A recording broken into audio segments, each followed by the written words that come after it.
Hi guys, welcome!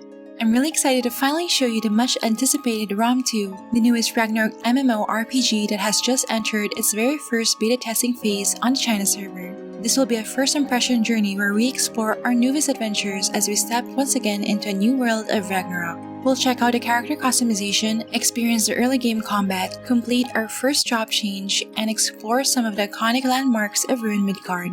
Since this is only the first beta test and the servers have only been live for 5 days, many systems are still subject to change and optimization, so rather than treating this as a full review, think of this as an early look at the direction and potential of ROM2. Alright, without further ado, let's begin. Let's start with the character creation. We can choose from several skin complexion options.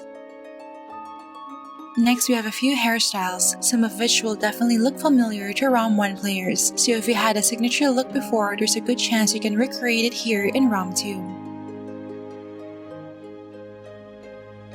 The hair color palette is much wider now, which is a huge improvement. After that, we can customize our contact lenses and eye color. Up next is a female adventurer. The older ROM1 hairstyles definitely look more refined here.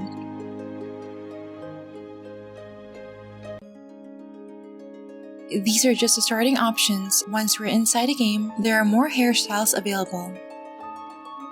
Now back to character creation. Similar to the male avatar, we have a variety of hair colors we can choose from.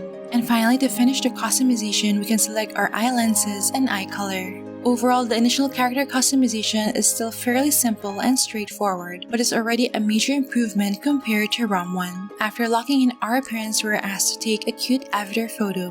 We can also customize our ROM appearance for when we transform into our feline form in-game. Unfortunately, the kitty customization options are still quite limited for now. And once again, we get another adorable photo session at the end. Now let's jump right into the game. We begin in some kind of mysterious ruins alongside other novice players. Our character already has learned some familiar novice skills like first aid and play dead.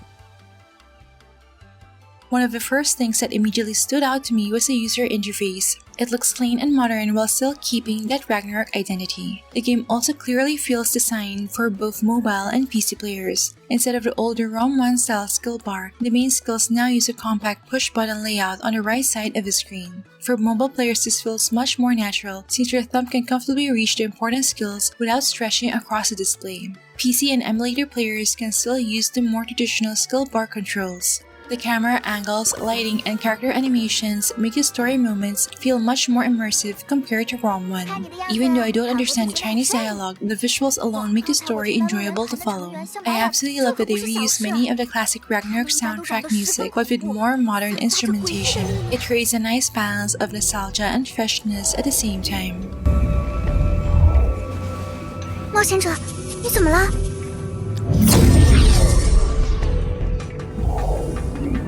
锁定，清除。就是他们！冒险者到我身后来，我来保护你。 Upon reaching level 10, let's go ahead and complete our first job change. The Adventurer's Hall is still located in its original spot, at the northwest side of Pantera. Currently, we have the original 6 classic jobs available. Swordsman, which can advance into either Knight or Crusader. Acolyte, which advances into Priest. Merchant, which becomes Blacksmith. Thief, which becomes Assassin. Archer, which advances into Hunter. And finally Mage, which becomes Wizard.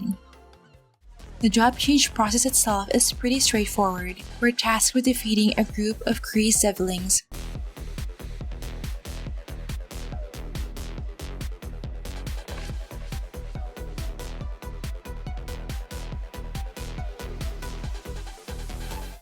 Afterwards, for the mage job change, we're teleported to Geffen. I have to say the graphics and scenery in Geffen look absolutely magical in ROM2. The atmosphere, lighting, and even the interior of Geffen Tower looks really beautiful.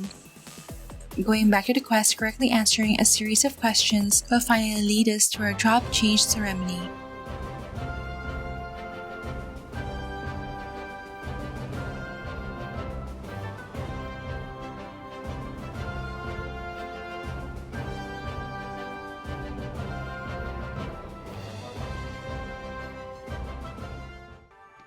Now let's look at the exploration gameplay. Personally, this ended up being one of my favorite parts so far because the world of Rune Midgard feels much bigger and more enjoyable to discover. The environments are bright, colorful, and much more detailed while still preserving that Ragnarök charm. However, some of the background skies are buggy as I'm only playing on an emulator. As far as I know, the PC version didn't have this issue. Hopefully this is something they'll address in the next beta test. The art style feels like a blend of anime and stylized fantasy rather than trying to go for ultra realism, which I think fits Ragnarök very well. It reminds me a bit of games like Genshin Impact or Tower of Fantasy, but with classic Ragnarök elements mixed in. The character designs, monsters, and scenery all look vibrant and lively without losing the familiar RO identity. Honestly, I kept getting distracted by the scenery instead of progressing the main story quest. There are also a lot of small activities during exploration, like activating warp portals, opening treasure chests, collecting Zenny, and of course taking photos. One thing I noticed is that there's currently no auto pathfinding feature. You actually need to mark your destination on the minimap and manually find your way there. At first, this makes exploration feel slower, but it also encourages players to actually pay attention to the world instead of simply auto-running from one quest to another. Thankfully, once warp points and landmarks are unlocked, traveling becomes much faster and more convenient. In terms of overall polish, I'd say the game already feels surprisingly good for an early beta test phase, but there are still rough edges here and there, especially with the environmental rendering of clouds in the emulator. Now let's talk about the combat gameplay. We still have the auto-targeting system, which makes combat much more convenient. However, I do think the targeting system still needs improvement since there are moments where it doesn't prioritize the nearest enemy properly. I also noticed that manual target switching feels limited right now. Hopefully target locking, manual target switching, and auto-battle logic will continue to be optimized over time. Hopefully this will get fixed before the next beta testing, as testers in the community have raised this issue already. Now let's check out ROM2's skill system. As you can see from mage skills, the skill tree is not a direct copy of ROM1's skill system. Although we have the familiar elemental skills like Frost Diver, Lightning Bolt, and Fireball, skill mechanics have been changed and new skills have been added. One thing I really appreciate is that skill resetting is very accessible. We can easily reallocate our skill points or completely reset our build without additional cost. That makes experimenting with different builds much less stressful for new players. Lastly, let's quickly check out some familiar features and systems. I won't go too in-depth yet, but I still want to show you guys what to expect. First, we still have the pet system. Pets seem much more important now compared to ROM1, where they often die too easily. I have a feeling pets will become a major progression feature in ROM2 as the system looks very different from ROM1. Second, equipment progression is still a core growth mechanic, including crafting, refining, enchanting, and inlaying cards. Third, character customization remains an important part of the game for costumes and headwear. Several costumes were distributed for free during this beta test, so we still don't know exactly how they'll be obtained in the official release. Fourth, many classic activities are still here, including the daily time rift style dungeons and weekly challenges like Endless Tower and Oracle. At the same time, there are also new additions such as the Pouring Jar World event, where players can earn a large amount of Zenny, and the Pouring Rocket, which grants more coins. We still have a Battle Pass style system for the Kafra log feature, a topic system to guide newbies through the various growth systems, and an exchange system similar to ROM1, where we can buy and sell to other players. For boss hunting, it's different from the MVP monsters in the field in ROM1. This time, it's instance-based where you can select a difficulty. And lastly, guilds are already available, although I haven't had enough time to fully explore that system yet. Hopefully you will get to test these features more deeply in the next beta test.